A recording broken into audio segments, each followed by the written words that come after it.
Look, I think every individual is different. You know, they handle it, and they, you know, their transition is different. For me, I had gotten to the stage where I was looking forward to just finish playing altogether. I completely had enough physically, mentally. So, you know, I'm almost 3 years out now and still enjoying being on the other side of the fence.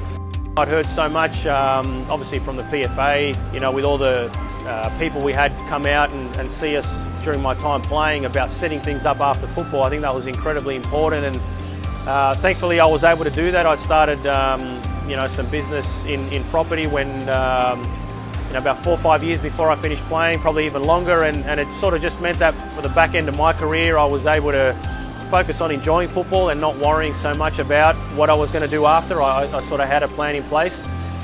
So I feel for me that transition has been good and has been relatively smooth, but like I said, it's different. You go from travelling and playing in different countries, different cities, and all of a sudden you're home 24/7, and that in itself is a bit of a shock, you know. So that transition for me, that's where it's important to have, you know, that good family support and friends as well who, you know, you can still catch up. I catch up with David Carney all the time. We're very good mates, Wilco, Zulo. And I think it's good to keep that connection with players because you sort of go through it and you transition together.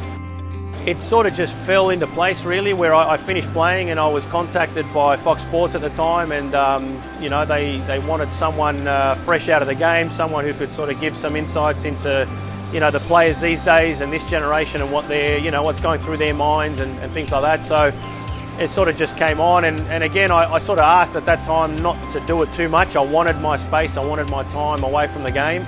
And they were great, you know, in helping me do that, allowing me the flexibility of coming on when I wanted.